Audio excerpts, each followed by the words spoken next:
Good evening, everybody, and welcome to this Committee of the Whole of Fernie City Council held on April 15th, 2025.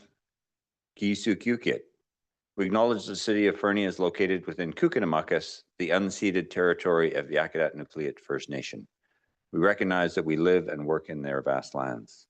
Akanahunik are from Yakutat Nucleate and are members of the Tanaha-speaking peoples of British Columbia, Idaho, and Montana. I'll call the meeting to order at 6:33 p.m.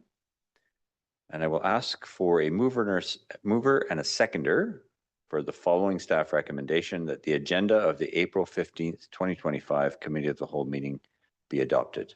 Moved by Councillor Audia Kelly, seconded by Councillor Hamilton. Any discussion? All those in favor? It's unanimous. Thank you.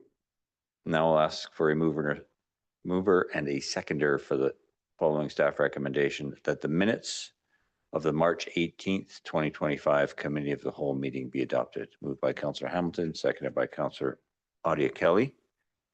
Any discussion? All those in favor? It's unanimous. Thank you. I'll now open the floor to public participation and invite the public in attendance or participating electronically who wish to comment on items listed on the meeting agenda in accordance with section 3.7.3 of the procedure bylaw to address council, except speakers must not address council regarding a matter for which a public hearing must be held or has been held pursuant to the Local Government Act prior to council's consideration of the matter or adoption of the bylaw. Speakers must not address council regarding a permit for which public notice must be given or has been given pursuant to the Local Government Act prior to council's consideration of issuance of the permit. And a speaker may only address council for a maximum of 3 minutes. So I'll first look in our gallery and see if anybody would like to speak or address council. And seeing none, I'll ask our communications coordinator if anybody online has indicated a desire to speak. And there are none. So thank you for that. That moves us right along to item 7.1, wastewater system compliance design project update. A report from our manager of engineering. Welcome.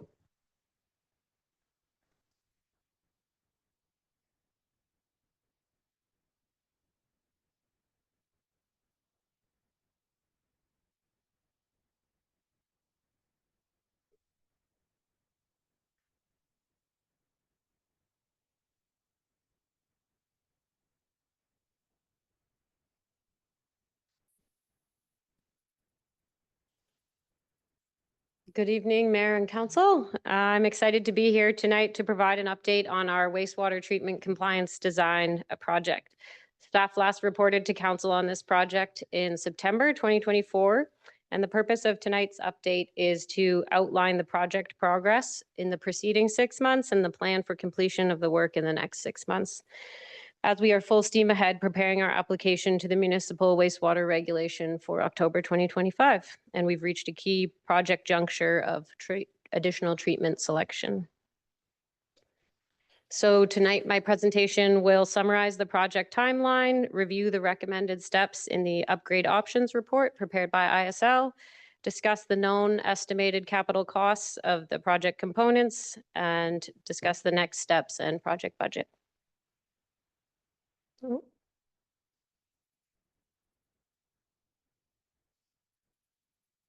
So here's the project timeline to date. The only milestones that have been added since the last presentation are in blue there, but the timeline does underscore the complexity of the multi-year project with almost 3 years of work going into the MWR application from the time the application instructions were received to when we submit the application.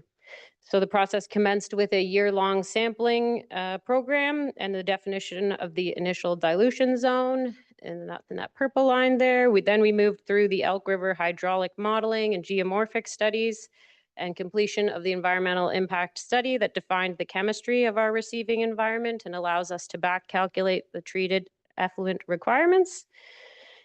And then we moved into selection of the preferred location for a new outfall and preliminary design of that outfall. And this latest report provides the foundation and recommendations for selecting additional treatment technologies. So the focus of this project update is to share the results of the sewage treatment plant assessment and upgrades options report that ISL prepared and submitted to us in March 2025, which was provided attached to the agenda package. With that draft environmental impact study defining the receiving environment for our treated effluent, this report builds on those results by characterizing what flows are coming into the wastewater treatment and the historic treatment of the existing plant, and provides direction for possible upgrades.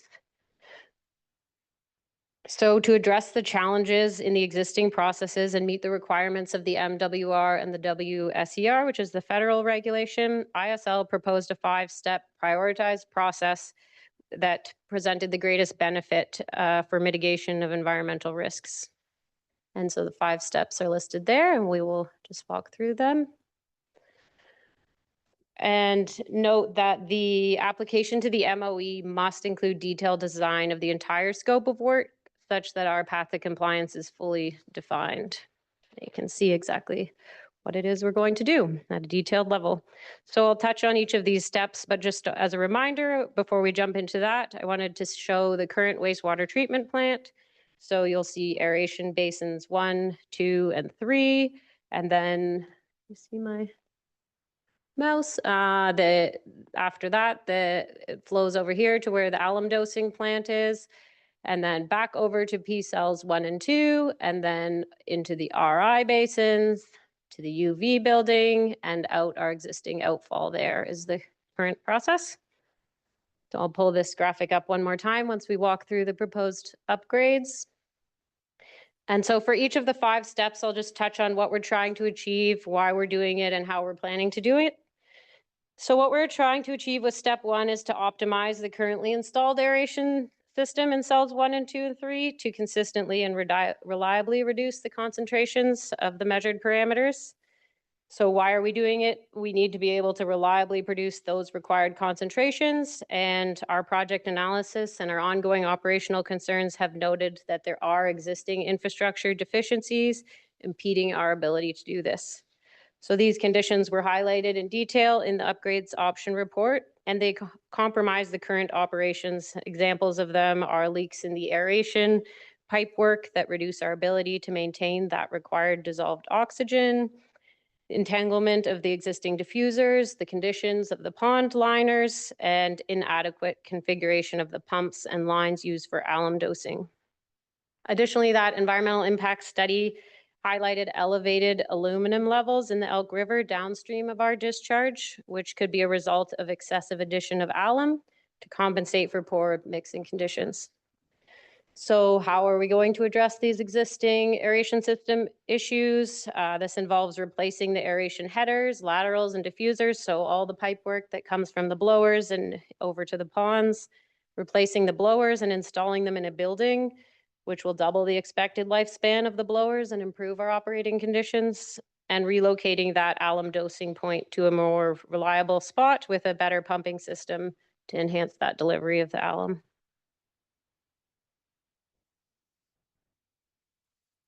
So in step 2, what we're doing is planning for required future additional treatment capacity and preparing the system for the addition of the new treatment process by mitigating the conditions that might impact the ability of that recommendation in step 3. So our historical data shows spikes in BOD concentrations, which essentially indicates a shortfall in the aeration treatment capacity.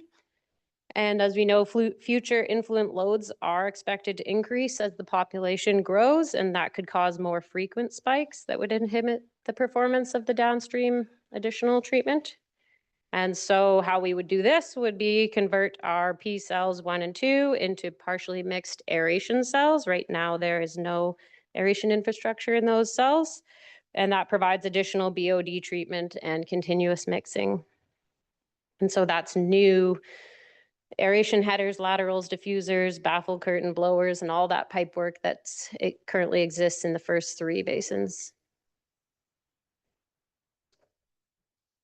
So the third step for improvement is the addition of the process for TAN reduction. So toxicity in wastewater is based around the presence of ammonia and its species in the effluent that is discharged to the receiving environment. So when our effluent if it were to be lethal or toxic, there's a risk to aquatic life, and therefore our objective is to reduce that total ammonia nitrogen concentration to ensure our treated effluent is not toxic to the receiving environment and to meet the MWR. So the rationale is straightforward. We don't have any existing processes that provide reduction in TAN. And the more complex question that ISL helped us to address is how are we going to install TAN treatment? So ISL compared 6 different TAN reduction technologies, and they assessed them against several different criteria. So the number of cold climate full-scale applications in municipal wastewater, the lowest documented effluent concentration that it can achieve year-round. So if it can achieve less than 1, that's better than being able to achieve less than 10. The ability of a technology to reuse the existing lagoons for TAN treatment, and whether new tankage and blowers and diffusers would be required, the indicative cost of the treatment technology, and how it would impact our operations and treatment processes. ISL recommended the incorporation of SAGR, which is Submerged Attached Growth Reactor, for TAN reduction. And the basis of this recommendation is its extensive successful application across Canada. It has 122 applications, including many in cold climates. And it demonstrates that it's a reliable, robust, and proven technology that provides the city with a dependable treatment process. Other benefits include it does reuse our existing lagoon. One of the rapid infiltration basins would be repurposed to install this technology, as well as future-proofing our requirements because it can provide even more conservative treatment than is currently required by the regulations. So here's the quick overview of what SAGR really is. Acknowledging it's not an excellent graphic, but you can picture the wastewater flowing from A to E. It comes in that side. There's a baffle there that distributes the wastewater across evenly. That's number B. There's a pond liner, and then essentially it's clean rock.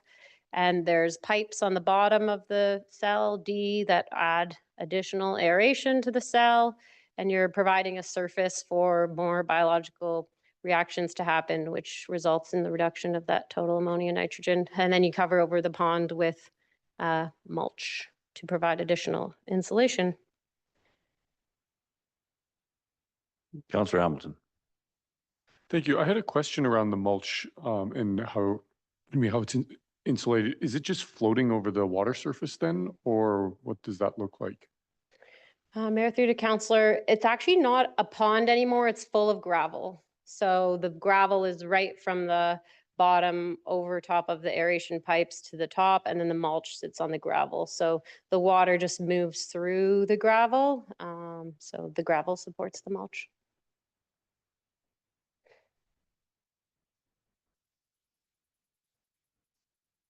So in the 4th step, what we're trying to do is address the conditions which have caused overflows of untreated effluents to the receiving environment at the existing outfall, at the old outfall and the main sewage lift station, to mitigate the risk to the receiving environment of the untreated effluent entering that.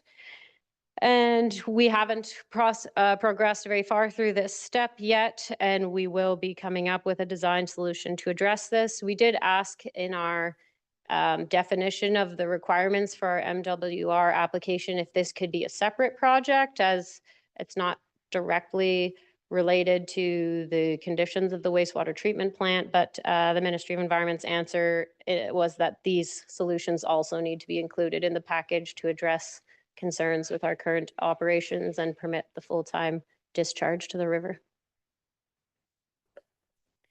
And then the final step of this phasing plan would be to relocate the outfall from the wastewater treatment plant such that the effluent is discharged into the full flow of the Elk River, which would provide the dilution and mixing that was modeled in determining those TAN treatment objectives and achieve compliance with the MWR.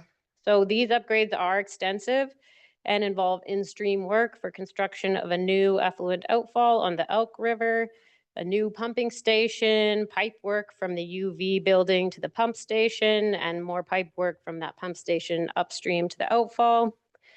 So we don't have detailed design and pricing of this step completed yet. We are currently having our river modeling consultant model a scenario where steps 1 to 3 are completed and the ammonia treatment is added, and then the outfall is not moved to determine essentially to demonstrate to council and the MOE the value of moving that outfall to how much risk it actually mitigates to the receiving environment. So we don't have that answer yet. So to sum up these upgrades, this is the process diagram of what the wastewater treatment plant would look like following the proposed upgrades. The influent enters still at aeration 1 and moves through those 3 cells. The addition of alum would change slightly based on the new pumping location. And then the P cells on the right-hand side are the ones that are converted into additional partially mixed cells. And then RI basin 1 would be converted to have that TAN reduction system Thagger installed in it. And then the wastewater would flow to the UV treatment plant, existing UV treatment plant for coliform reduction. And then the new lift station would pump to the treated effluent upstream and outfall at a new outfall location.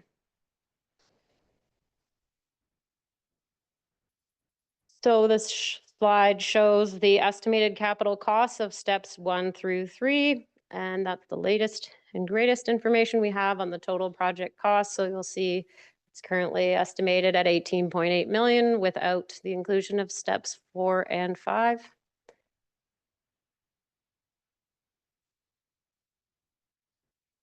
Meanwhile, while we've been developing this report, we've been working on a few other things, an application under the Heritage Conservation Act for a BC archaeology permit to disturb the soils there, as there are some known archaeological sites in not too far proximity from there. We've been scoping and working on a geotech investigation to do some drilling, which will require tree clearing. Also, our reporting under the federal effluent regulations portal, they have directed us to change our classification prior to implementing any of this now as to be a continuous discharge as opposed to intermittent. So that changes our sampling and reporting requirements. You need to sample and report on a different schedule. And then at their request, staff toured the Minister of Environment and Minister of Lands, Waterland and Resource Stewardship and their chief staff members around the wastewater treatment plant and provided an overview of our current operating challenges, our planned upgrades under the MWR application and our preliminary financial findings and constraints. And next steps, I've listed here the project progression over the next 6 months in preparation for our MWR application. So these are required steps under our IRT information requirements table from the Ministry of Environment.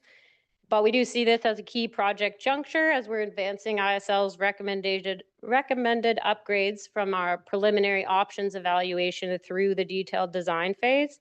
And the selection of the treatment technology does have significant future financial and operating impacts to the city.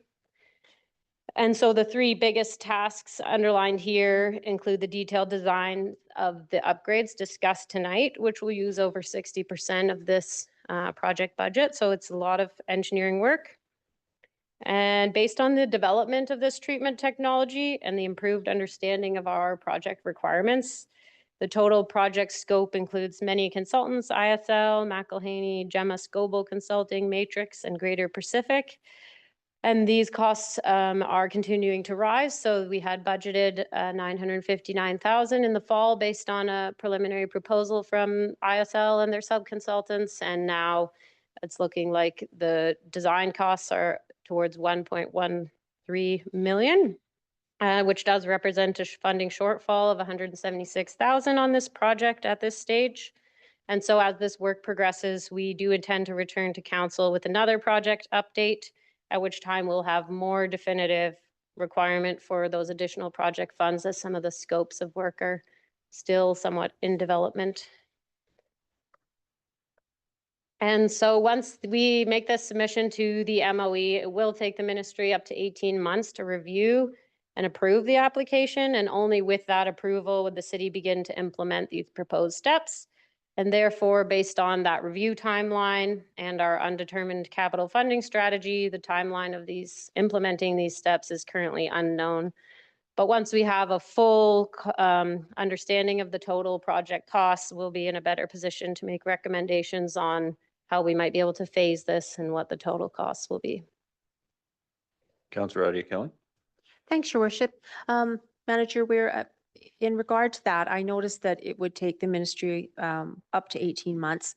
So are we then going, this might be a question for our CFO, will we build in some kind of a cost escalation contingency to our final budget?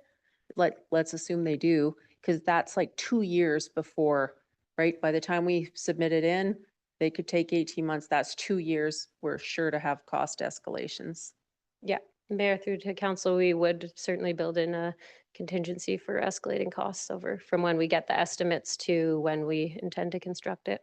Yeah, because that 18.8 million figure is today dollars. Correct. Thank you. Councillor Shoesmith. Thank you, Mayor Milligan. I have a couple questions. Might as well just get them all done right now while you have me. Firstly, how much will these upgrades increase our capacity? Do we have a handle on what our total capacity will be when they're complete?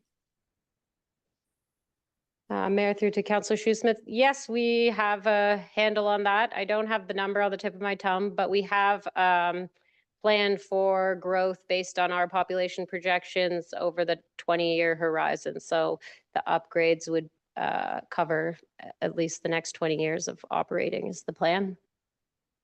Thank you very much. And with this Sagar basins, how long do they run before they gum up or silt up or require, whatever maintenance or remediation will be required at some point? Like, how long will this last before we have to rework it again? Mayor, through to Councillor Shoesmith. Yeah, I think it's pretty long. ISL has looked at that for us in comparing the treatment technologies, and they did indicate this one they thought would be the lowest maintenance one and more in line with our current maintenance, which we do have some issues and maintenance that's with our operating our blowers and diffusers. And so by adding more of all of that, we will have more maintenance on our blowers and diffusers and pipe work and everything. But the technology itself has a long lifespan, like wouldn't need to be replaced in the near future, 20 years and beyond. I'm not sure the exact date. Okay, thank you. And finally, optimistically, how soon do you think we could be, breaking ground on this? I understand, the province needs to do their thing and such, but how quickly could we have this happening? I think the biggest hurdle beyond the province approving the plan will be the funding personally. So depends how fast we can come up with that funding, I guess would be my answer. I think that based on the long lead time of the permitting, it wouldn't be a challenge to, prepare the tenders and prepare to hire a contractor. It would just be getting the funds in place to do the project. Thank you very much. That's all I had. Thanks, Mayor Milligan. Thank you. Councillor Hamilton. Thank you. What is the development timeline? I know we're looking at 18 months till we can get started, but once we're given the go ahead, how long would this take to implement stages 1, 2, and 3? Mayor, through to Councillor Hamilton. That's a good question. We haven't looked at a construction timeline. I would say this is a pretty significant project and would be phased over multiple construction seasons. So I would suggest maybe two full construction seasons. Okay, and then follow up. So following that, if we've got 2, 3 construction seasons, arguably we're looking at like kind of 5 years from today.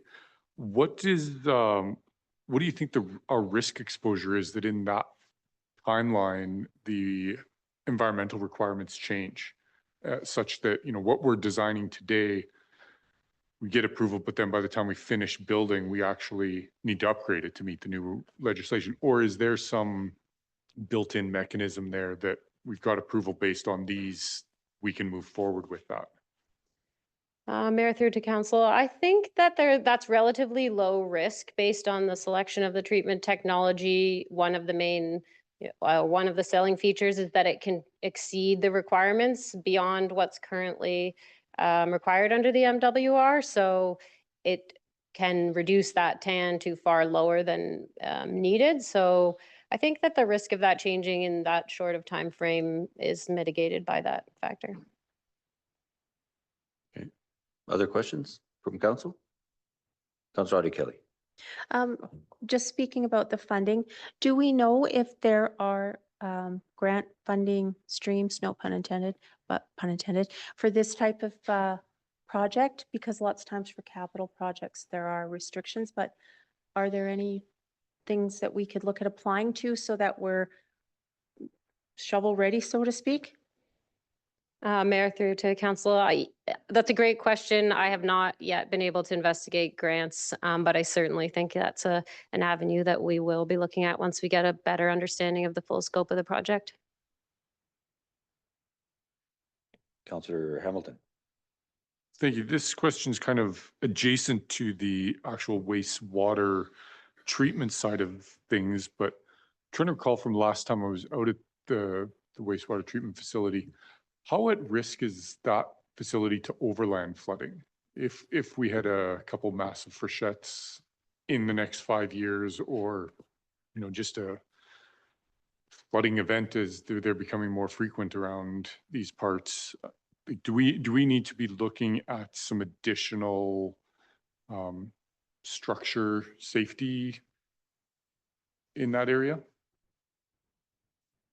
Mayor through to Councillor Hamilton, that's a good question. I think for overland flooding from the above watershed, there's not a great concern. It hasn't been identified. It's a relatively flat area with significant additional low-lying lands on the land side of the wastewater treatment plant.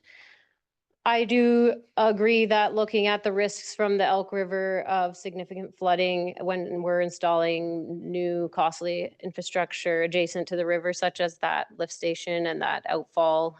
We did have a meeting with our design consultants on the outfall and talked about that explicitly in terms of how that outfall will be designed to withstand increased flooding and how difficult it will be to maintain essentially pipe diffusers that are out in the middle of the river covered in rocks. So certainly something we'll be considering when we're installing or continuing design of the infrastructure. Mr. Heisler. Yeah, through to council, I just wanted to add a little bit of color to that answer. The only experience we've had with flooding in that area hasn't really been in the lagoon area per se. It's more on the initial access road end where we get cut off from accessing it that way. And we have to come down through Cokato Road to access the facility in a fresh head event. Yeah, because it is located where the river widens and is already fairly braided, which is one of the challenges. Thank you. Anything else from council? But I believe in the 2021 freshet, to Dustin's point, or Director Hausler's point, we're near getting cutoff access to that based on the flooding on Cokato Road, which was a challenge for sure. Councillor Adi Kelly. Thanks, Your Worship. Just referring back to Councillor Hamilton's earlier questions too. So they looked at the future population growth and influent wastewater flows and projected in 2052 a population of 11,090 and also had assigned a 25% shadow population for our visitation. Given that we have outstripped other population growth estimates, from what I can understand, are we fairly safe with those figures? I noted in the report that you did say the Sagar, the submerged system, is sort of future-proofed. So if we could maybe touch on that to reassure folks that this will be money well spent, so to speak? Yep, Mayor through to Councillor, that's right. You've got the numbers in front of you in terms of the population growth we're expecting. We could look at a scenario where we're anticipating more than that. Not sure what we would base that on. I could, like we did touch base with planning and talk about, what's currently zoned and accounting for all of the growth within our city limits currently, but it's something we could consider is adding additional factor of safety to the flows. The Sager technology itself is future proofing, as well as that second step, adding the additional BOD treatment, because we're expecting the BOD to increase as the population and influent flows increase. So there are certainly things underway in this design that are meant to account for significant growth and future proofing of the system. So in those, sorry, your worship, follow up. So in those also the next steps 4 and 5, when we're looking at upgrading the main lift station and force main and things like that, we're also going to project for that 20-year population growth as well. Yep. Thank you. Councillor Shoesmith? Thank you, Mayor Milligan. Further question in that vein as to growth and capacity. I know it's not directly part of this project, but as we're increasing the capacity here, I wonder how long our force main remains up to the task. How much leeway we have with that, if we'll have to find ourselves upgrading that whole system as well.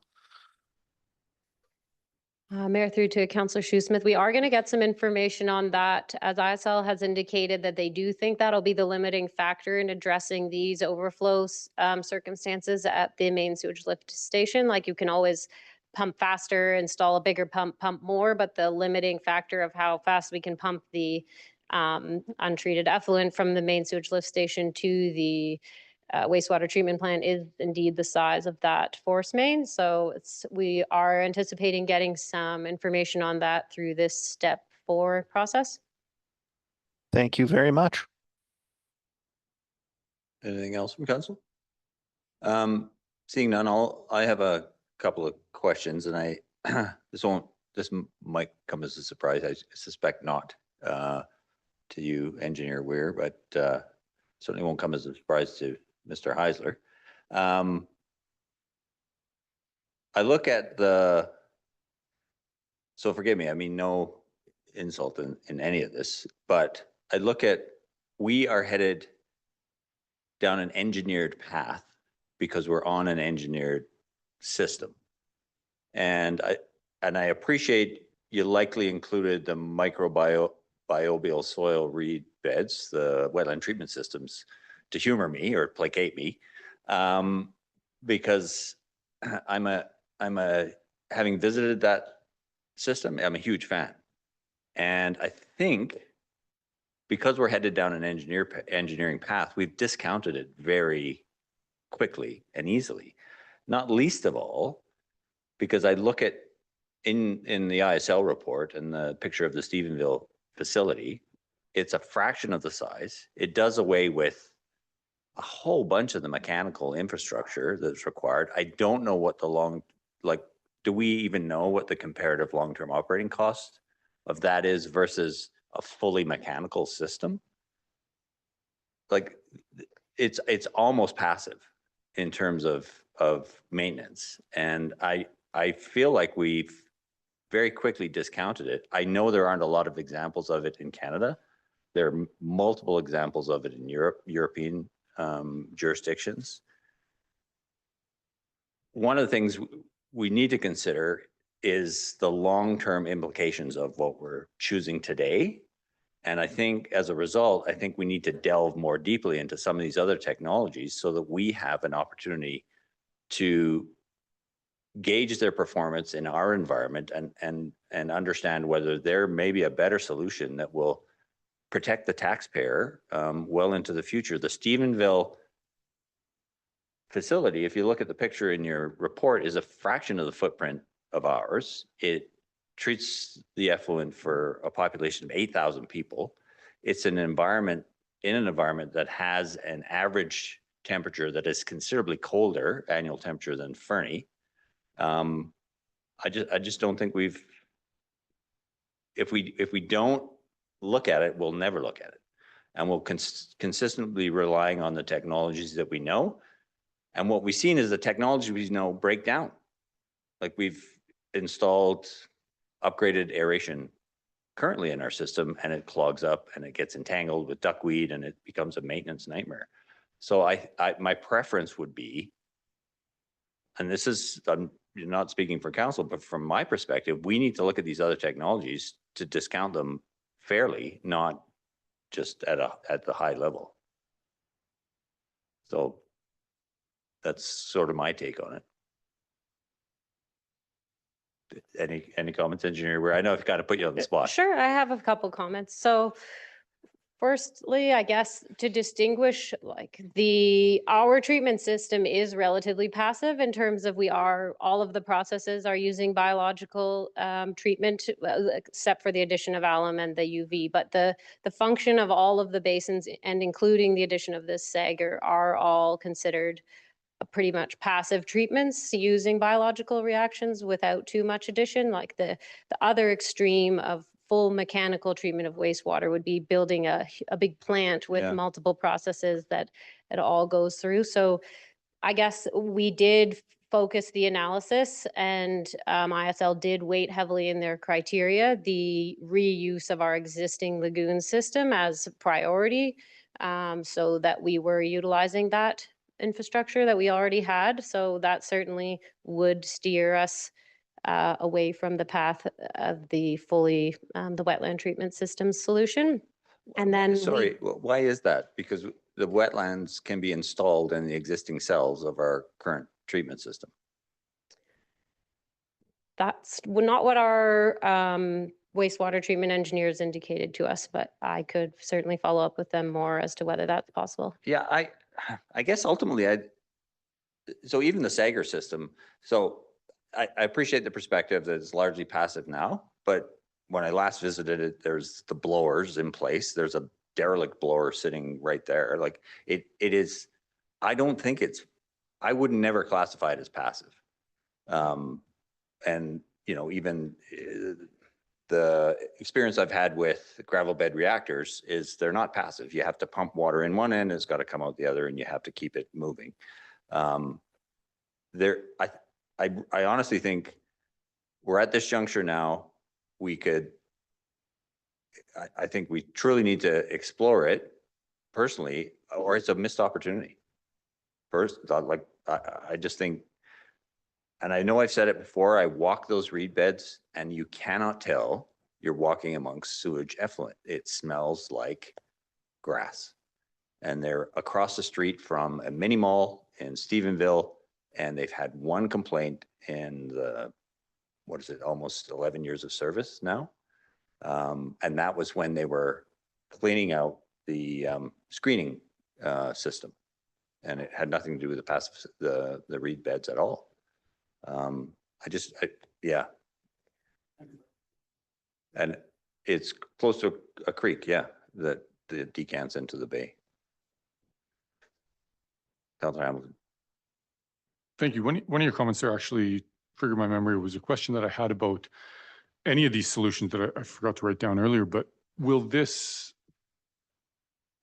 Sager or other help minimize the smell? Because that is something that I've heard from residents down in that area. Granted, they're not within the city of Fernie limits, but also from fishing guides and people on the river that the current system leaves an odorous aroma. It does, yeah. Mayor, through to council, that's an excellent question. We have not addressed that in our analysis to date, so we can certainly ask whether it will change the smell. Councilor Audie Kelly? Hey, so your worship, would that be the microbial soil reed beds we were? Yeah. Yeah, Yeah, and I'm looking at it on page 48. yeah. So the engineers did evaluate. Could we maybe get the criteria of each of these things that they evaluated against? It says they evaluated all of them. Yeah, potential. I think they evaluated all the parameters, the wastewater parameters, but I'm not sure, and you can correct me, Ms. Weir, whether they evaluated the long-term operating cost, the, you know, typical maintenance requirements, mechanical replacement, those sorts of things. They did not quantify the long-term operating costs comparatively across the technologies. They did compare the operations complexity and how it fits with the current training and capacity of our existing wastewater operators. So Yeah, and I don't want to, I guess I have a particular bias having visited it and seen it in operation, but when I was there, they left me with the operating superintendent, intentionally. Phil had an almost indecipherable Newfoundland accent. But I did ask him, like, tell me how it really works. And he said, we have to blow the lines out once a year, and I don't think we even have to do it that often. And he said, other than that, we just cut the suckers so they don't propagate. And that's all we do with these reed beds all year. They have had circumstances where a reed bed has collapsed, so it's died from one reason or another, and the suppliers keep stock on hand and they repopulated it within a month.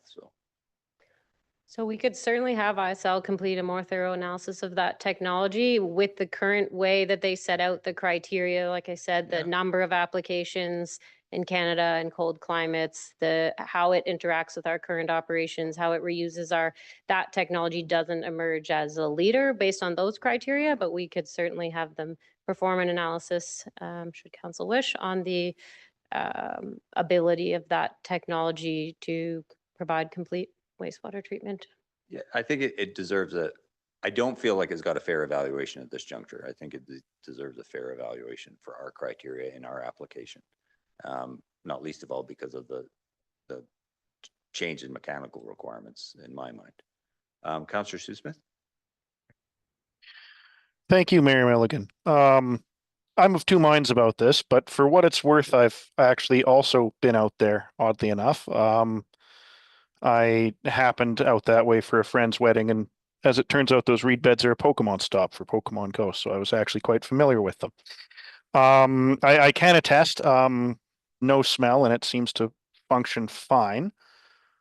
I would be all in favor for trying something, say, in parallel or taking a better look at this, but I mean, on the other hand, we are already 190 some odd thousand further into our wallet than we thought we'd be at this juncture, and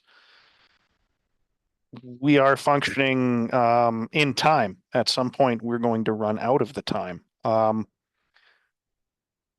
For my part, I really like the idea of an ecologically friendly, low maintenance system, and I saw it myself as well. However, these type of things are, I think, in my opinion, perhaps higher risk. I mean, either it'll work here or it won't. I'm almost certain our mechanical systems will work because that's the norm. But if there's appetite to pursue it, I think I would throw my support behind it. Councillor Artie Kelly? I think it's worth looking at, Your Worship, and also something you said, the asset management factor. I think we need to take a bit of a harder look at that too, when we're looking at our ultimate solution. Mm-hmm. Because obviously, right, ecological and financial. Yeah. Yeah, and I as I understand it, and I'm no wastewater engineer, all the upstream mechanical parts, the screens, the pumps, all that infrastructure would stay in place.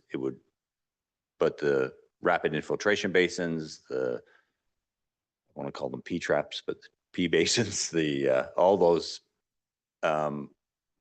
would be replaced by reed beds. There'd be no mechanical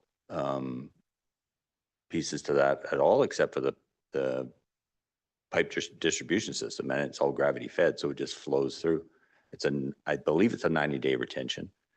But I guess from my perspective, I'd like to see some further evaluation of that technology alongside more mechanical, more engineered solutions. I would just flag in terms of the schedule that's in there, we are pretty tight to make our deadline, so of our submission in October. So we have, a schedule planned of ISL advancing this technology, but maybe we could ask if they could advance this analysis alongside their planned work plan. Other than that, I would be hesitant to pause the progress on the project to prepare for our application. Otherwise, we could consider requesting an additional extension, but Mr. Boranowski? I think Ms. Weir touched on my concern. I think in terms of good process, I'd like to have just a resolution from council. If council is looking for a deeper analysis of that solution, like a wetland treatment solution, that we have a resolution that council directs staff to advance a more thorough, or staff and consultants to advance a more thorough analysis of the potential to shift to a wetland treatment system, and a cost benefit analysis or life cycle costing analysis to aid in the consideration of that more fully. And then what we can do is we can bring back a briefing or a quick update to council if that kind of an analysis is going to take time that would delay the project, and what our options are. Additional spend is going to be required, but additional spend and an extension, or additional spend and in tandem with the design work we know we have to do. But I think that kind of a resolution sets us up to then bring you something back to understand the implications of that. Absolutely. I'm happy to make that resolution. I don't know if we've got the language down. Do you want a moment to? If I could have a couple minutes, then a corporate officer and I can, Okay. or a thank you. deputy corporate officer and I can work it out. Thank you. Please.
Well, your mic was off, so I was gonna let you know to turn it on, but.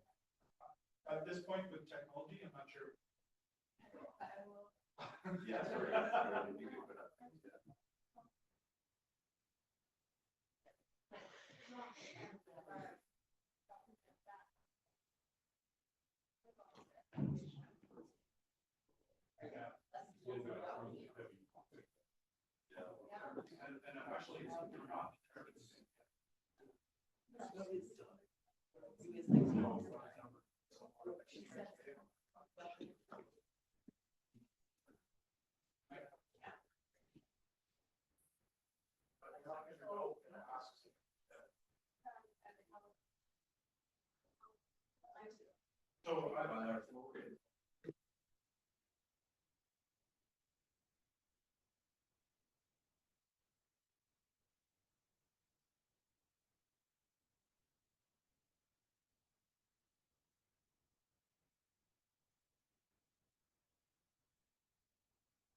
Thank you. Welcome back. Mr. Boranowski. Deputy Corporate Officer Jansen has the suggested resolution for council's consideration. Deputy? Certainly, Your Worship. That council direct staff to advance a more thorough analysis of the microbial soil reed bed system, including a cost-benefit analysis that includes life cycle costing, and inform council of the impact on project timeline and budget to complete the analysis. Moved by Councillor McIsaac, seconded by Councillor Hamilton. Any discussion? Councillor Hamilton. I would like it if that came back with a comparative analysis between the two options to see what the cost differences are going to be upfront, but also long-term to the community. Thank you. And presumably, Engineer Weir, if we say simply cost benefit analysis in this resolution, it would have to be compared against the other systems. Sorry, your microphone. I would suggest that we just compare it against the Sager solution as opposed to all 6 technologies. Fair enough. In Yeah. the ISL report. Okay. Thank you. Yeah. Any further discussion? Oh, Councillor Shoesmith. Thank you, Mayor Milligan. Before we vote, I would just like to ask, should we look into this and perhaps pursue it? Does it put our approvals at risk with the province?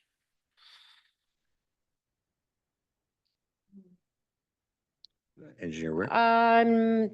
Mayor, through to Councillor Shoesmith, I'm not sure I can answer that yet without understanding the complexity of the analysis and the timeline to do that. I think that we would pursue it based on the findings of this analysis. So we will make sure that our application to the MWR is complete and full of enough detail to ensure that we're meeting our regulatory requirements. Understood. Thank you. Mr. Boranowski. Thank you, Your Worship. Just a note to recall our discussions with the relevant ministries last September. I think they're appreciative of our proactive and active work on the permit. And I think our key is just active, ongoing and persistent, keen communication back and forth in terms of ensuring the regulator that we are diligently and ethically working towards a solution. So I think compared to when we first started this project, where it felt quite precarious, we're in a much more positive position. And I do think that Ms. Weir and others in the Engineering Public Works Department definitely deserve some credit for that work. So just wanted to recognize that they've done a huge lift in the past couple of years, along with our consultants, in getting us to where we are today with some good options. I 100% agree. And I complimented Ms. Weir when the ministers were here, that her presentation to the ministers and the staff that were with the ministers was exceptional, and they were incredibly responsive and appreciative of the work that is being done. So I appreciate that comment. Any other discussion? All those in favor? And that was you as well, Councillor Shoesmith? Thank you. That's unanimous. Thank you. Thank you, Ms. Weir. I apologize for throwing a wrench in at the No, thank you so much. With that, we'll move on to item 7.2, the quarterly update from Bylaw Services. Officer Leach.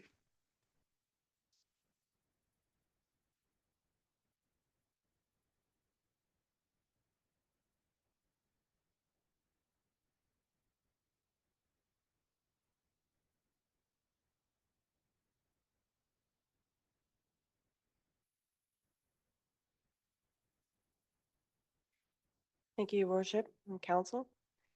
I've just done a quick PowerPoint a comparison between where we were first quarter for 2024 versus where we are now for this 2025.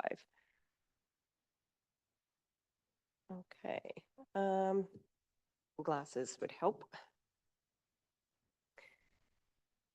Okay, so requests for service are brought in through our system, either by members of the public. Sometimes Officer Kramer and myself are able to put in a request for service on their behalf if they're not able to. So if we take a look at the first quarter for 2024 under the Animal Responsibility Act versus the 2025 quarter request for service, we're slightly less regarding where we were this time last year. However, it's only by 2, so it's very minimal. Streets and traffic for first quarter was a bit more than what it is this year. Solid waste quite close as well. Business licensing, you'll see that big jump up the first quarter compared to the second quarter. We did have a lot of new businesses come into the area, and we did have a lot of people calling in, and essentially they had concerns regarding their legitimacy. So definitely a lot less this year. GFL recycling, I didn't have a data for the first quarter for 2024. Once again, that's information that's brought in from GFL. And noise. Sorry, Officer Leach. So Yeah. the GFL recycling, is that again, typically people putting the wrong thing in the bins or bagging their recycling? Correct. Yeah. So GFL has been gracious enough to provide us with information. The truck is able to document the type of material that is being put into the system, and with that, they record the address and the type of material that's not supposed to be going into the system, and then they give us a Excel sheet, and then we're able to essentially monitor those properties. And after, there's like a notification first goes out saying, hey, you made a mistake. This is where you made the error. Please rectify. Second time they do it again, obviously then it goes up into a tiered, and eventually, unfortunately, if they can't get the hang of it, then it could be a MTI or a loss of service. We haven't come across that yet. People want to do the right thing. It just takes a little bit of educating the public, I think. So, and I'll have the GFL stats. I think I was able to collect them towards the end of last year. So probably around third quarter, I'll be able to do a bit more of a comparison analysis. Thank you. Yeah. So noise essentially was still the same. Other, so just to clarify, other can be anything. It can be things like sign requests for service. Sometimes we get people putting in saying that there's non-permitted signs out on the highway, or there's dilapidated signs that need replacing, things like that. So that's one of the things under other. And next, we're going to go into business licensing. First quarter was 1,044. Obviously, we're up this year. We're at 1084, and those numbers will fluctuate, obviously, as businesses open, businesses close, change hands, things like that.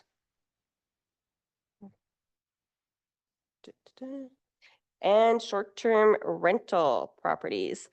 So we had that big jump from in the first quarter of 2024, a lot of new people jumping on the bandwagon to operate STRs. 2025, we've stabilized down to about 239. I'm now noticing that this first quarter is quite comparison to second and third of the 2024. So we've seemed to stabilize quite a bit now, which is interesting. Well, I find it's interesting. And we have Officer Yogi, the bylaw buddy dog. So pet licenses. For 2024, at this point, we were approximately at 182. I say approximately because it does fluctuate. We do get phone calls, pets are deceased. And then we have, people are renewing. It does fluctuate a bit there. So This year, we're at 180. As of about an hour ago, we're at 191. Thank you. Councillor McCausey? Thank you, Your Worship. Can you tell me about your y-axis on that graph? My what? Sorry? I'm like,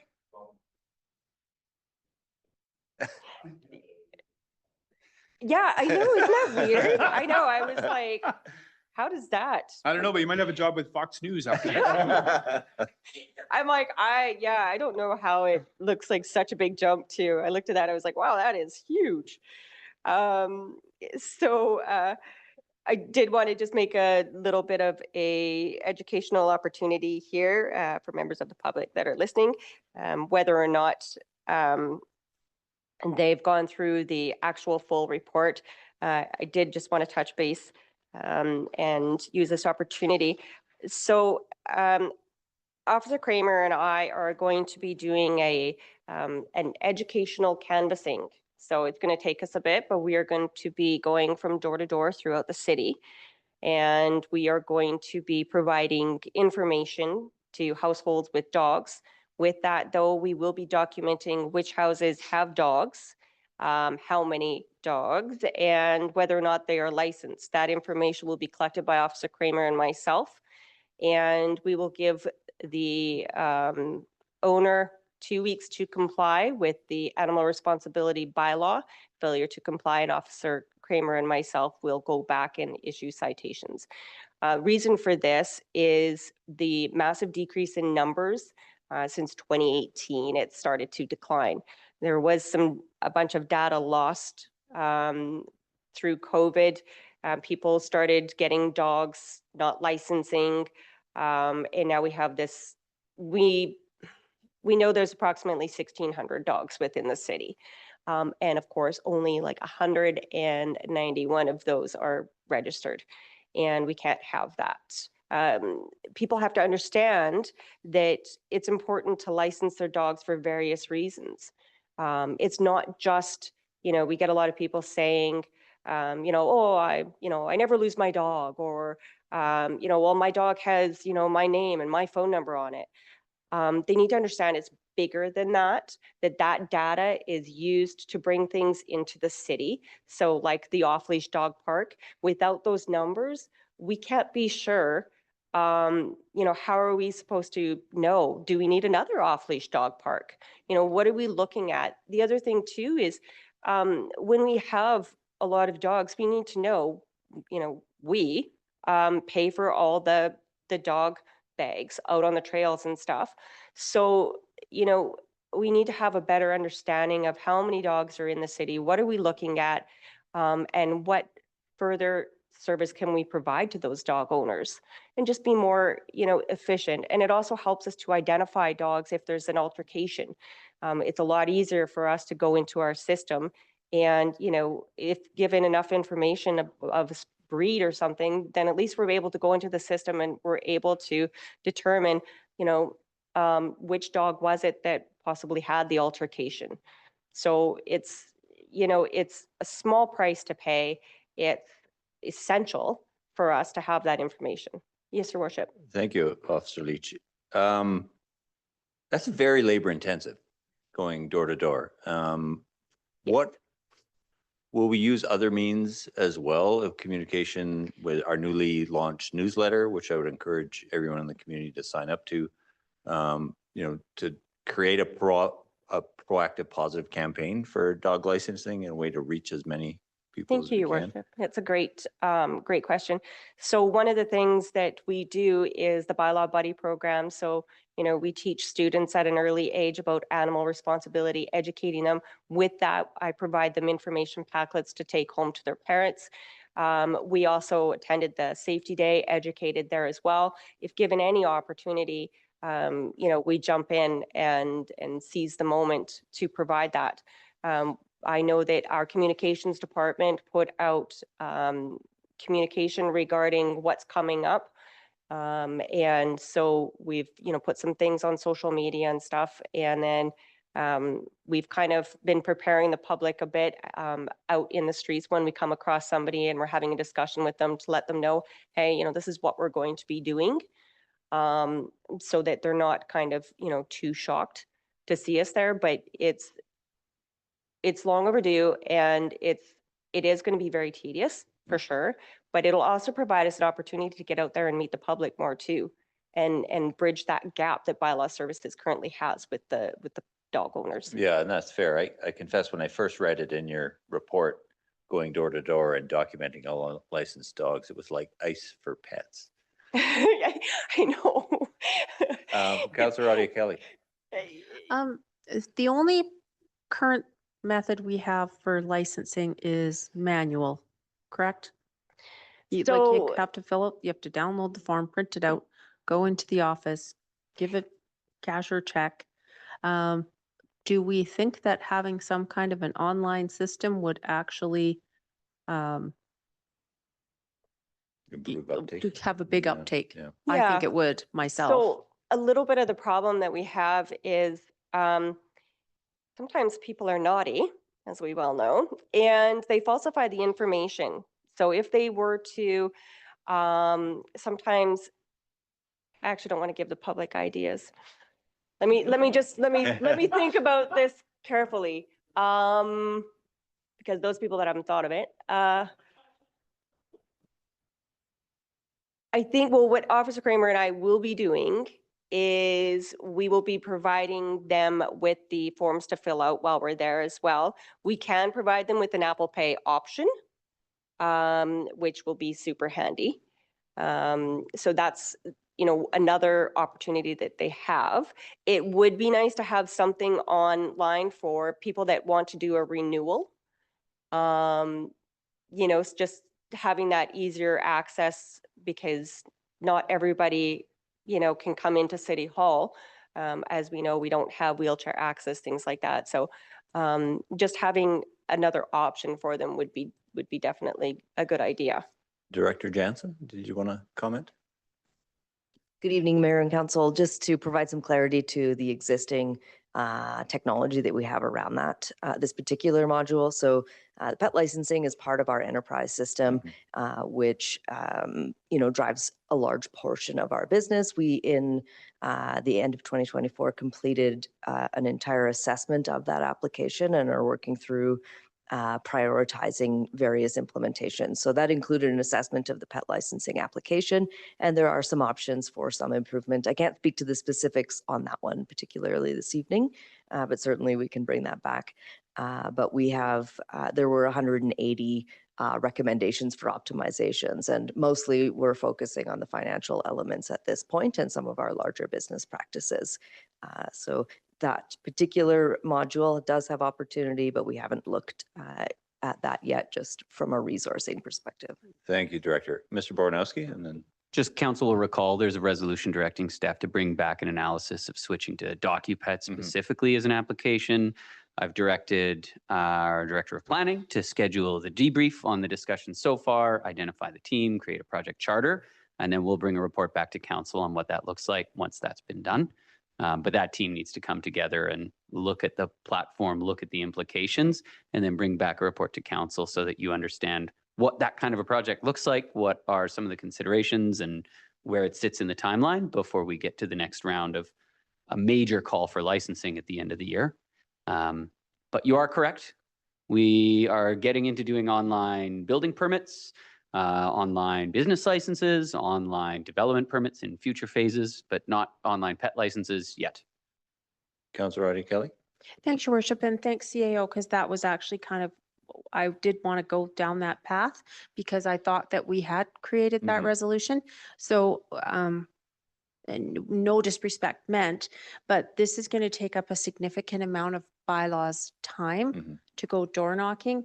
Are we premature there? Should we be doing that study first and then go down the path of knocking on doors? Like, I'm considering that their time's pretty valuable and they have a lot of demands on it.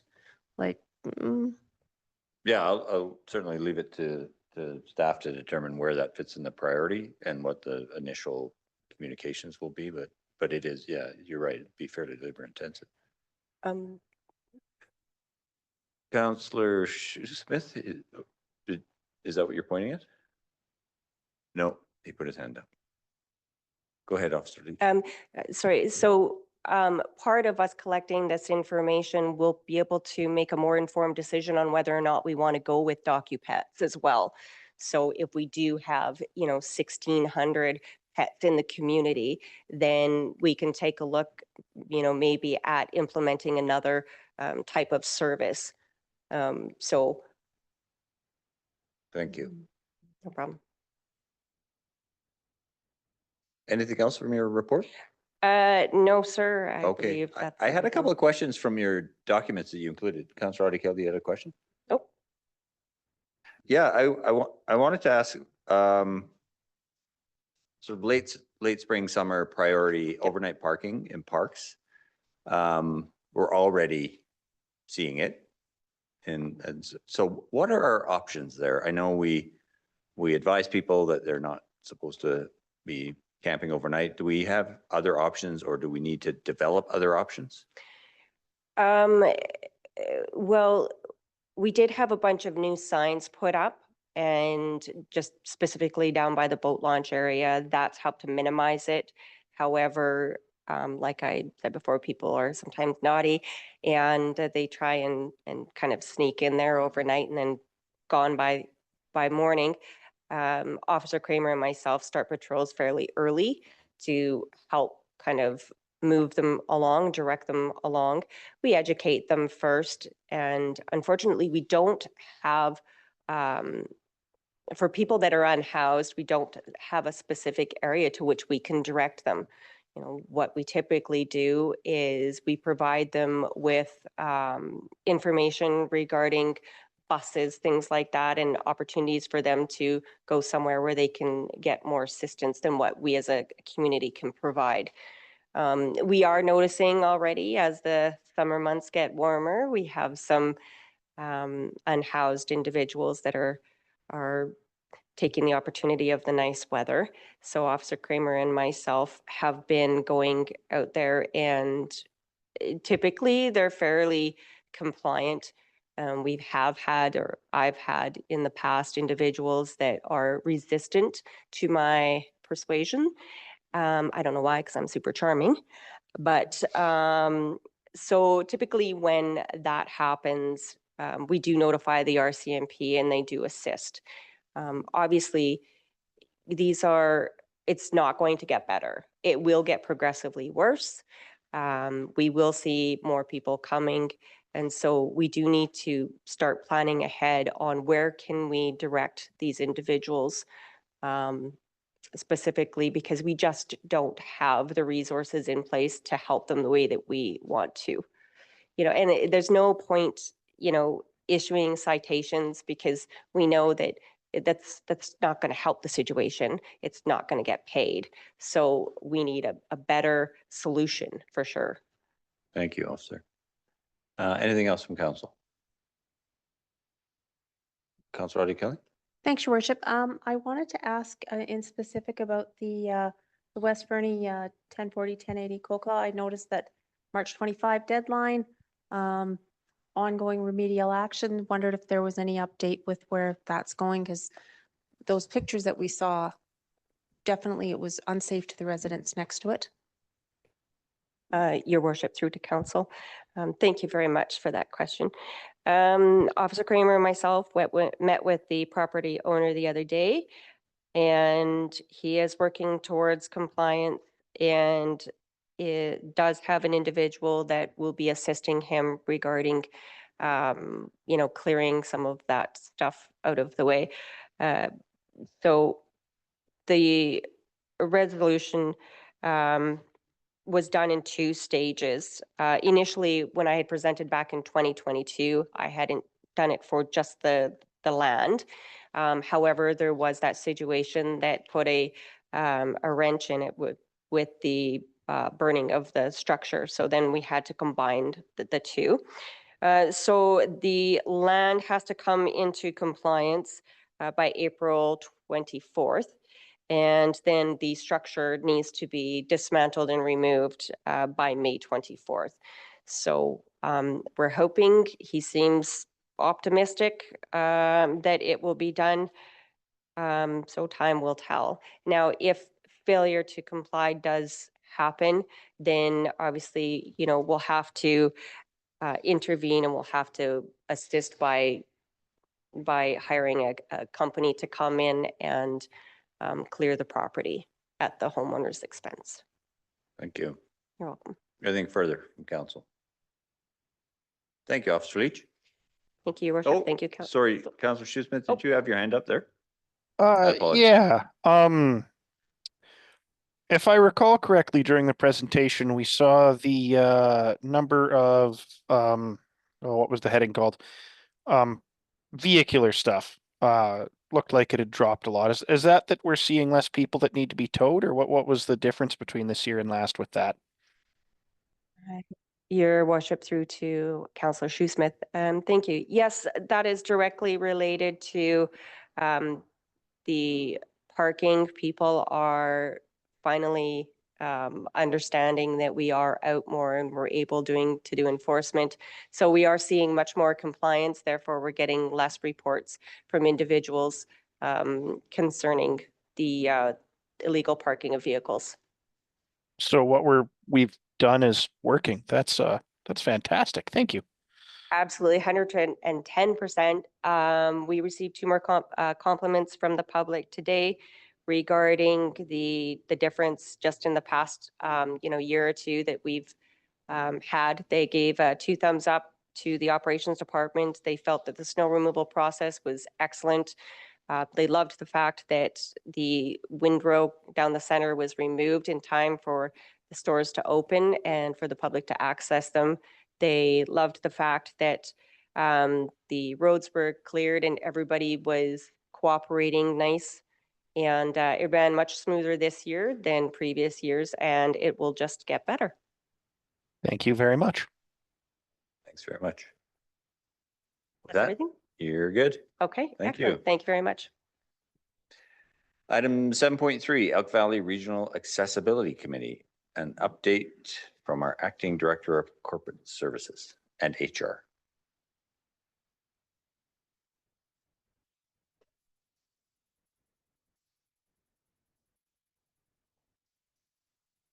Thank you. Bylaw. It's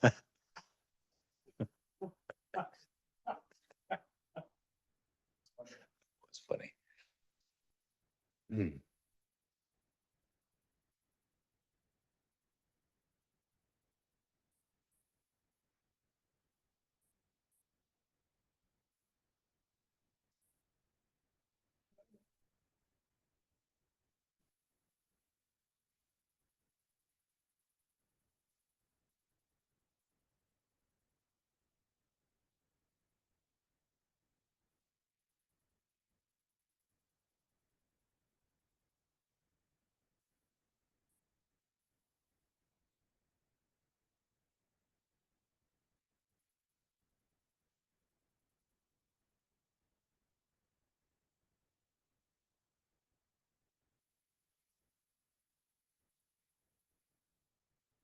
Good evening, Mayor and Council.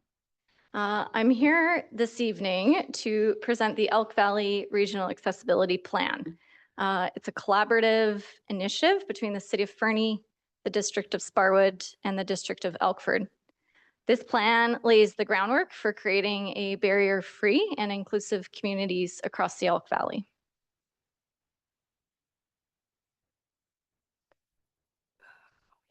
Okay. So this evening, I'm here at Committee of the Whole before you all as we are seeking your review of the draft Elk Valley Accessibility Plan. And we're seeking direction to bring the final regional plan for endorsement by council at a regular meeting. I will let you know that yesterday at Committee of the Whole in the District of Elkford, the same presentation occurred, and then as well this evening in the District of Sparwood, the same draft plan is being presented as well to their council. So the plan— Sorry, do you know how it was received in Elkford? In Elkford, it was well received. and adopted or advanced, I guess is the, next It's step. the draft plan Yeah. and then I'll let you know, based on feedback and from the 3 different councils, we have another accessibility committee meeting to discuss that feedback and then incorporate any final direction or suggestions. And then a final draft, I believe at the end of May, will come back to all 3 councils. Thank you. Sorry. Yeah, no, don't be sorry. This plan is a product of the regional collaboration and reflects both legislative requirements and local lived experiences. It will help set the direction for integrating accessibility across all aspects of municipal operations. So for the background, in 2021, the Accessible BC Act came into place, and there was Part 3 sets out 3 key requirements for all public sector organizations. One is to establish an accessibility committee. The second is to develop an accessibility plan, as well to implement a mechanism for receiving public feedback on accessibility.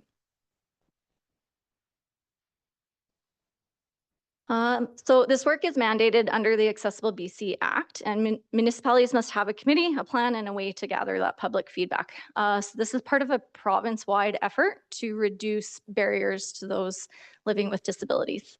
The Accessibility Committee includes members with disabilities, Indigenous perspectives, as well as local residents. And we did conduct some community engagement, which included last summer a regional survey and some public outreach events. The Accessibility Committee members here were a part of the markets and available and had a booth to interact with the public. And it helped ensure that the plan's grounded in lived experiences and practical realities. The committee retained a consultant, Tanel Bolt, with Bolt Access and Design. And she helped integrate the survey, and then the survey responses helped inform the draft plan that's before you this evening.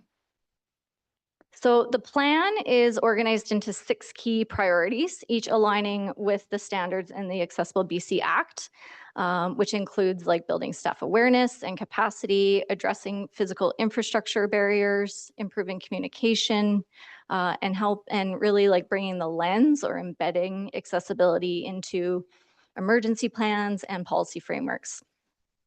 So each targets specific barriers residents face, whether physical, informational, or systemic barriers. And the 6 key areas that have recommended actions, the first one is employment and training. So this includes having municipalities having images of people with disabilities in media and marketing to have fair representation and mimic the diversity of our lived residents.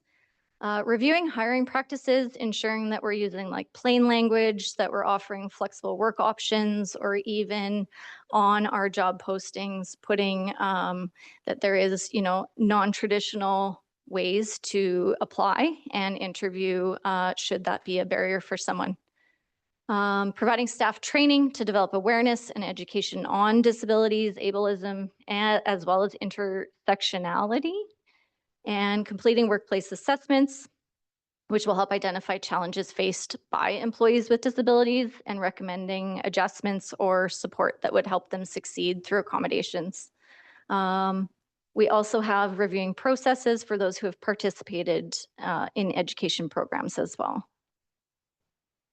The built environment, I would like to note these actions are specifically focused on municipally owned properties and infrastructure. And this includes working towards like barrier-free access to municipally owned buildings and facilities, including, again, the accessibility lens in future RFPs, so that that lens is incorporated into budgets, as well as auditing municipal buildings and exploring strategies that would increase accessibility in those facilities. Other strategies include surveying, auditing, and then comparing to recommended standards for accessible parking, not only the parking stalls, but solely for those with mobility issues, not as well as strollers and families. And as well as looking at also having a buffer so they can get out of their vehicle safely and unload their devices and be accessible to a curb cut close by.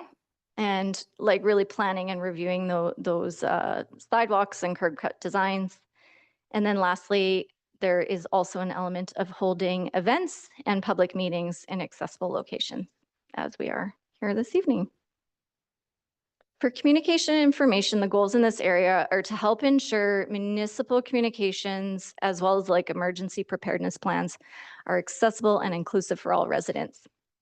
So we are currently undertaking a website review, and this lens is incorporated into that work, which is very timely right now, where we can consider offering alternative communication methods such as plain language, large print, talk to text, and other technological options as well. Another suggestion and action is to create an online accessibility map of all municipal facilities and include accessibility options in service request categories. For emergency preparedness, this section focuses on ensuring that those emergency preparedness plans also account for the diverse needs and safety of residents and visitors. Sparwood has specifically made a number of advancements in this area, including they have a vulnerable persons registry. So in the event of an evacuation, those people are part of a registry.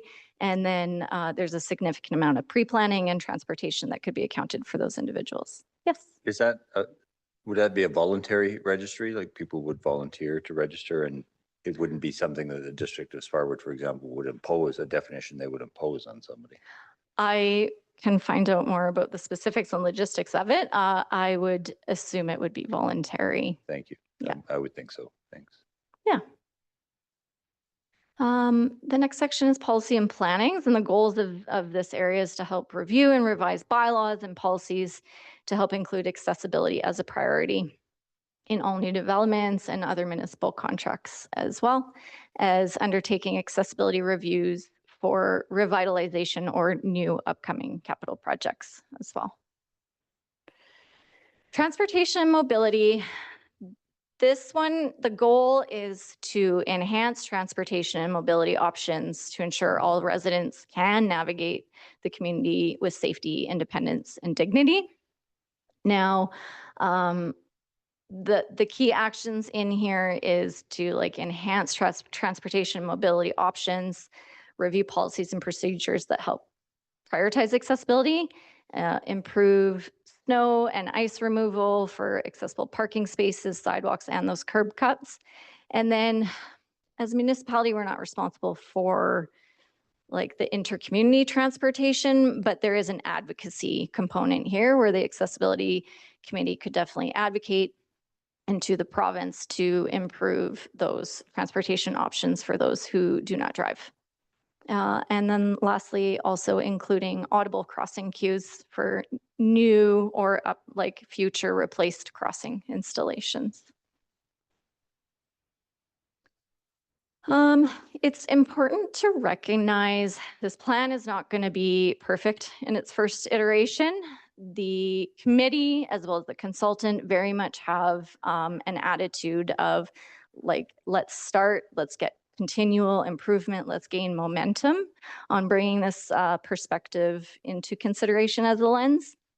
And there's a continual review and feedback approach that will involve people with disabilities as collaborators throughout the process, and that will help ensure that access needs evolve over time, so will like meaningful progress towards greater accessibility within our region. There are reporting requirements, as you'll see, and if you'd like, I can bring up the plan after 2 more slides. But there are annual, biannual reporting requirements, as well as the plan is a 3-year plan, so there will also be a 3-year review cycle. it's a very metrics-driven progress evaluation as well. So there is some reporting, and it's going to take organizational buy-in as well from all departments on capturing those improvements and continual approaches that we integrate into municipal operations. Council's endorsement and leadership is crucial for this plan's success. You all help guide the priorities, integrate accessibility into budgeting, ensure municipal staff are supported in building a culture of inclusion across our departments. As the plan moves forward, endorsement by councils, as well as like alignment with the upcoming budget cycles and development of internal leadership and champions will be critical. So through a coordinated approach, an intentional approach, the Elk Valley communities are laying the groundwork for this long-term cultural and operational change that helps prioritize accessibility for all. Now, while each of these identified areas are important, we see our role in presenting not just the categories, but also like the implications and next steps, demonstrated how they will be integrated into departmental work plans, influence future budgets, and how council will play a key role in helping facilitate that progress. So with input from the Accessibility Committee, as well as the municipal representatives on that committee, myself, council will help prioritize those initiatives and guide that implementation, beginning with those that are most like impactful and achievable. Following review and direction to continue working on the regional accessibility with the committee to finalize the plan and then bring it back to a regular meeting for final consideration and endorsement. The next steps will then include staff will begin rolling out the communications and implementation strategy, which our communications team will coordinate with the District of Sparwood's communication team as well as Elkford's. And then we'll begin incorporating the plan into current operations and implement staff training to build awareness, develop buy-in, and engagement across the organization. So future budgets and capital projects can include accessibility considerations, and public engagement will continue as we implement this plan regionally, and then also have that feedback mechanism to hear from the public as well. So I do have a recommendation here that the committee of the whole directs staff to work with the Accessibility Committee to finalize the Elk Valley Regional Accessibility Plan and bring the final plan forward for adoption to a regular meeting. And if you'd like as well, I'm happy to bring up the actual plan. It was appended to the document as well. And I'm happy to take any questions. Thank you. Questions from council? Seeing none. The only, this is going to seem very trite. That looks like a very AI generated photograph on the front of the plan. I get rid of that. Yes, okay. May I ask why? I get what they're going for tonally, but I think already people are fed up with AI images. And so I would like an image that looked, personally, looked much realer than that one. Yeah, well, I'll wait those 18 months. With that, I will ask our Deputy Corporate Officer to read the recommendation. That the committee directs staff to work with the Accessibility Committee to finalize the Elk Valley Regional Accessibility Plan and bring the final plan forward for adoption at a regular council meeting. Moved by Councillor Hamilton, seconded by Councillor McIsaac. Any further discussion? All those in favor? Any opposed? Sorry, are you opposed, Councillor Shoesmith? And Councillor Shoesmith is opposed.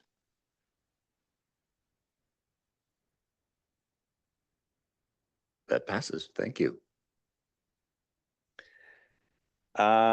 With that, I will move to adjourn the Committee of the Whole meeting at 8:07. And respecting everybody's time, unless anybody desperately needs a break, looking around the table, we'll take a 2-minute break. Thank you, Ms. Fetzko. If you could put up the slide.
Whenever you're ready, Ms. Fetzko.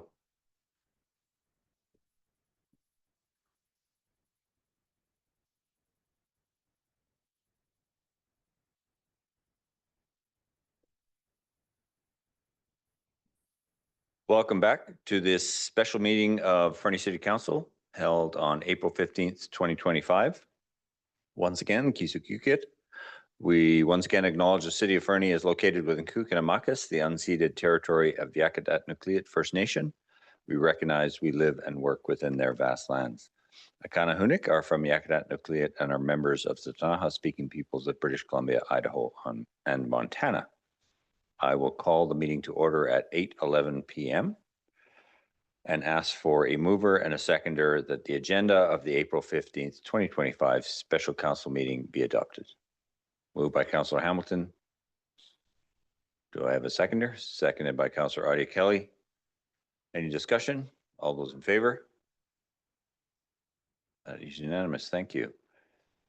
I'll open the floor to public participation and invite the public participating electronically who wish to comment on items listed on the meeting agenda in accordance with section 3.7.3 of the procedure bylaw to address council, except speakers must not address council regarding a matter for which a public hearing must be held or has been held pursuant to the Local Government Act prior to council's consideration of the matter or adoption of the bylaw. Speakers must not address council regarding a permit for which public notice must be given or has been given pursuant to the Local Government Act prior to council's consideration of issuance of the permit, and a speaker may only address a council for a maximum of 3 minutes. And I'll look to Ms. Fetzko and see if anybody has indicated a desire to speak. And seeing none, it moves us right along to building and plumbing bylaw number 2526/2025 adoption. The bylaw was prepared by our manager of planning. I don't know if he wishes to speak. Your worship, if you don't want me to speak, I will not speak. We've certainly had a lot of review of this bylaw, so I will ask our deputy corporate officer to read the recommendation. Here, Me. sorry. That building bylaw 1946 be rescinded and that the building and plumbing bylaw number 2526, 2025 be adopted. Moved by Councillor Hamilton, seconded by Councillor McIsaac. Is there any discussion? Seeing none, all those in favor? That is unanimous. And thank you for making yourself available, Mr. Simile. With that, we will adjourn this special meeting at 8:13 p.m. Thank you, everyone, for joining us this evening.